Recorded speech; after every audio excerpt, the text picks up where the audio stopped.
বন্ধুরা, আজকে আমি শোনাবো গীতায় বলা ভগবান শ্রীকৃষ্ণের কিছু বাণী। তাহলে চলুন শুরু করি। মানুষ নিজের জীবনে ঈশ্বরকে খুব মান্য করে, ওনার জন্য কী না করে। ভিন্ন ভিন্ন নামে তাকে স্মরণ করে, তাকে পুজো করে, আরাধনা করে। সে জানে ঈশ্বর তাকে শক্তি অবশ্যই দেবেন, তাকে সাহায্য অবশ্যই করবেন। কিন্তু যখন প্রশ্ন আসে গুরু এবং ঈশ্বরের, তখন গুরুর মান কখনো কম হওয়া উচিত নয়। কারণ সত্যি বলতে কি, গুরুই হলেন সেই সিঁড়ি যা বয়ে আপনি ঈশ্বরের কাছে পৌঁছতে পারবেন। সেই পথ আপনি গুরুর থেকেই পাবেন।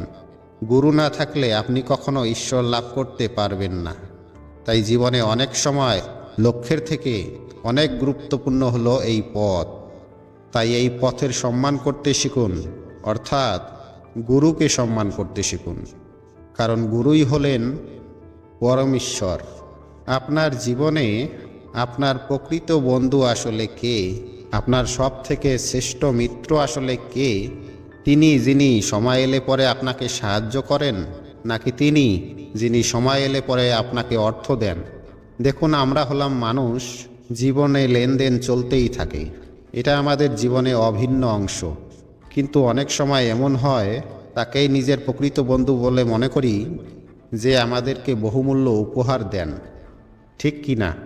এবার আপনার জীবনে সেই বহুমূল্য উপহার কোনটা, ওই অমূল্য মিত্র আসলে কে, সেই সিদ্ধান্ত হলো আপনার। কিন্তু যদি আপনি আমাকে জিজ্ঞেস করেন, তাহলে আমার মতে স্বর্ণ, মুক্ত, ধন এগুলো বহুমূল্য নয়। বহুমূল্য হলো সঙ্গ। যখন আপনি একা হয়ে যাবেন, যে সময় আপনি একা হয়ে যাবেন, যখন আপনার তাকে প্রয়োজন হবে। সমর্পণ, যখন আপনার বিশ্বাসের প্রয়োজন পড়বে।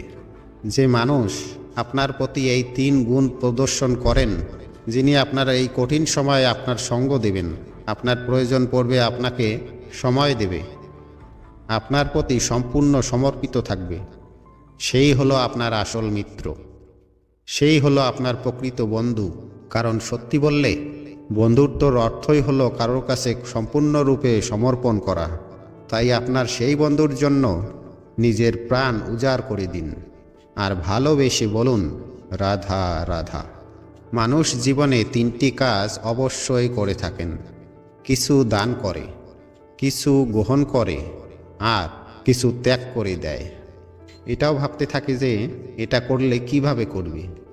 দেবার জন্য পর্যাপ্ত ধন নেই, নেবার জন্য সংসারে অত স্নেহ নেই, আর ত্যাগ করার জন্য জীবনে এত সুখী নেই।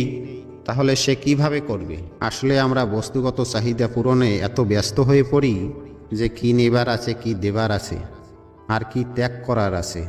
তাহলে আজ আমি আপনাকে বলেই দিই, মনে রাখবেন এই গুরুত্বপূর্ণ 3টে গুণ। দেবার জন্য আছে দান, নেবার মতো আছে জ্ঞান, আর ত্যাগ করার মতো আছে অহংকার।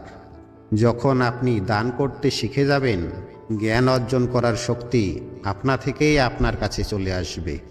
যখন এই জ্ঞান আপনার মধ্যে প্রবেশ করবে, অহংকার আপনার থেকে দূরে চলে যাবে। যে ব্যক্তি এই 3-এর মধ্যে ভারসাম্য বজায় রাখতে পারে, তার বর্তমান, ভূত, ভবিষ্যৎ, লোক, পরলোক, শক্তি সব কিছুই শুধরে যায়। যেই দিন আপনি দান করতে শিখে যাবেন, জ্ঞান আহরণ করতে শিখে যাবেন, অভিমান ত্যাগ করতে শিখে যাবেন, আপনার সর্বশক্তিশালী, সর্বশক্তিমান পরমেশ্বরেরও প্রয়োজন পড়বে না। তখন ঈশ্বর আপনার মধ্যেই বাস করবে। তাহলে আসুন আর আমার সাথে ভালোবেসে বলুন, রাধা রাধা। জীবনে অনেক সময় সমস্যা আমাদেরকে চারিদিক থেকে ঘিরে ফেলে। এই সমস্যা নানান ধরনের হতে পারে।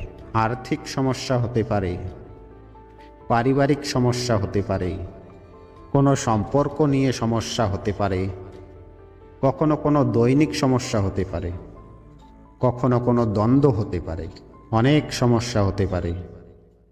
কিন্তু যখনই কোনো সমস্যা আসে, আমাদের মনে একটা উত্তর অবশ্যই থেকে থাকে, যা আমাদের অন্তরে রয়েছে। একে আমরা বলি আত্মা। আত্মা হলো পরমাত্মারই এক রূপ। তাই তো এই আত্মা খুব ভালো করে জানে কোনটা উচিত আর কোনটা অনুচিত। যদি আসল বিষয়ে কথা বলি তাহলে আপনার নিজের মনকে বুঝতে হবে, কারণ আত্মা তো পরমাত্মা থেকেই আসে, কিন্তু এই মন মানুষ জন্ম থেকেই প্রাপ্ত করে, বিকাশ হয় এই সংসারকে দেখে। যেদিন আপনার এই মন, আপনার এই আত্মা, এই দুই এক হয়ে যাবে, আত্মসাৎ হয়ে যাবে, সেদিন আপনার জীবনে না কোনো সমস্যা থাকবে, না কোনো ঝঞ্ঝাট থাকবে, না কোনো সংকট থাকবে, কারণ আপনার কাছে সেই সমস্ত সমস্যার, সংকটের, বিপদের সমাধান থাকবে, তাও আপনারই অন্তরে। তাহলে আসুন আর আমার সাথে ভালোবেসে বলুন রাধা রাধা। বন্ধুরা, ভিডিওটা যদি একটুও ভালো লাগে লাইক শেয়ার সাবস্ক্রাইব করতে ভুলবেন না। অবশ্যই লাইক শেয়ার সাবস্ক্রাইব করে দিবেন।